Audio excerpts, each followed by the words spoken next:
Friends, welcome to খেল দুনিয়া। দীর্ঘ 12 বছর পর সাপ মুক্তি ঘটল ইস্টবেঙ্গলের।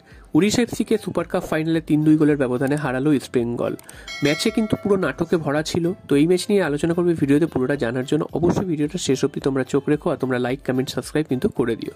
তো চলো দেরি না করে মেন টপিকটা শুরু করা যাক। আজ সুপার কাপ ফাইনালে ইস্টবেঙ্গল এবং উড়িষ্যা এফসি মুখোমুখি হয়েছিল। ইস্টবেঙ্গলের সামনে ছিল দীর্ঘ 12 বছর পর কোনো সর্বভারতীয় ট্রফি জয়ের স্বাদ পাওয়া, আর উল্টো দিকে উড়িষ্যা এফসি কিন্তু ডিফেন্ডিং চ্যাম্পিয়ন ছিল, তাদের কাছে কিন্তু ট্রফিটা ধরে রাখাই চ্যালেঞ্জ ছিল। তো দুটো দলই মোটামুটি ভালোভাবে কিন্তু ফাইনালের পথে পৌঁছেছিল।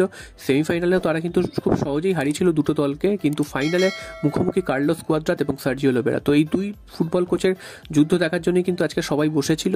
তো প্রথম থেকেই দেখা গেছিল যে ইস্টবেঙ্গলের ওপর কিন্তু চেপে বসেছিল উড়িষ্যা এফসি, এবং তারপরেই কিন্তু 35 মিনিটের মাথায় কিন্তু একটা গোল পেয়ে যায় ইস্টবেঙ্গল ডিফেন্সের ভুল বুঝিতে, এবং হাফ টাইমে কিন্তু ইস্টবেঙ্গল 1-0 গোলে পিছিয়ে থেকে ড্রেসিং রুমে যায়। তো বিরতির পর মনে করা হয়েছিল হয়তো উড়িষ্যা এফসি আরও চেপে বসবে, কিন্তু হলো উল্টোটা। উড়িষ্যা এফসির ঘাড়ে কিন্তু উল্টো চেপে বসলো ইস্টবেঙ্গল, এবং দুর্দান্তভাবে ম্যাচের সেকেন্ড হাফের 5 মিনিটের মধ্যে কিন্তু সমতায় ফিরল ইস্টবেঙ্গল। মহেশের করা একটা থ্রু পাস, সেটা নন্দকুমার কিন্তু ধরে ডাইরেক্ট কিন্তু গোল করে দেন, এবং 1:1 পজিশনে গোলকিপার কিন্তু কিছুই করতে পারেননি।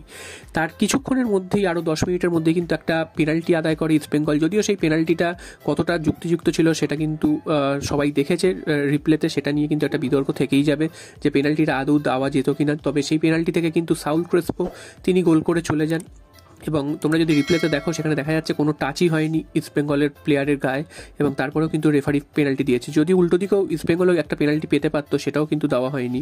তো 2-1 এগিয়ে যাওয়ার পর ইস্টবেঙ্গল কিন্তু একের ধার দিয়ে কিন্তু পরপর আক্রমণ সানাচ্ছিল। একসময় মনে হচ্ছিল ইস্টবেঙ্গল হয়তো আরও অনেক গোলে এগিয়ে যেতে পারবে। তবে নন্দকুমারকে তুলে নেওয়ার পরই কিন্তু ইস্টবেঙ্গলের ছন্দপতন ঘটে। তারপর কিন্তু ইস্টবেঙ্গল আস্তে আস্তে ম্যাচ থেকে কিন্তু হারিয়ে যেতে শুরু করে, এবং তারপর কিন্তু উড়িষ্যা এফসি মুহুর্মুহু অ্যাটাক করতে থাকে।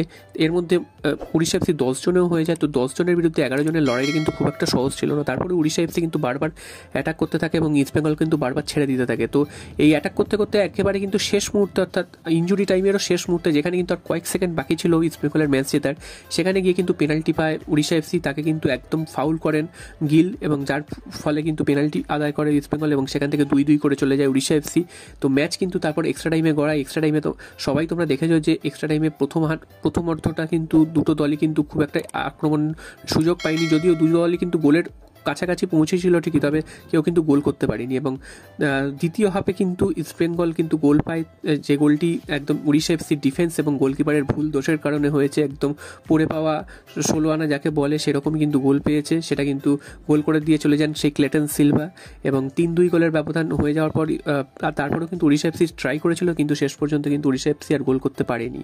তো দীর্ঘ 12 বছর পর ইস্টবেঙ্গল সুপার কাপ চ্যাম্পিয়ন হলো, বা কোনো সর্বভারতীয় ট্রফি চ্যাম্পিয়ন হলো। এতদিনের কিন্তু খরা, ইস্টবেঙ্গলের ট্রফি খরা কিন্তু কাটলো। প্রথম থেকে যে ইস্টবেঙ্গল লাস্ট 3-4 বছরের যদি পারফরমেন্স দেখো, সেখানে কিন্তু একদমই ইস্টবেঙ্গল ভালো খেলতে পারেনি। তারপর এই বছরের শুরুতেও যে ইস্টবেঙ্গল খুব একটা ভালো খেলছিল তা নয়। ডুরান্ড কাপে মোহনবাগানের কাছে ফাইনালে হার, তারপর কিন্তু আইএসএলের শুরুটাও কিন্তু ভালো হয়নি। ইস্টবেঙ্গল কিন্তু খুব ড্র, হার এইগুলো দিয়েই কিন্তু চলছিল। তো সুপার কাপে এসে কিন্তু একদমই বদলে গেছে ইস্টবেঙ্গল। সেখানে কিন্তু পরপর ম্যাচ জিতেছে, এবং প্রত্যেকটা ম্যাচ জিতেছে। মোহনবাগানকেও ডার্বিতে হারিয়েছে, এবং তারপর জামশেদপুরকে হারিয়ে এবার কিন্তু উড়িষ্যা এফসির মতন দলকে হারালো, এবং তারপর সেই ট্রফি নিয়ে কিন্তু ফিরবে দীর্ঘ 12 বছর পর ইস্টবেঙ্গল সমর্থকরা। তো ইস্টবেঙ্গলের জন্য আজকের কিন্তু অনেক অনেক কনগ্রাচুলেশনস। তো এতদিন পর ট্রফি জিতলো, এবং আজকের দিনটা কিন্তু ইস্টবেঙ্গল সমর্থকদের আনন্দ করারই দিন।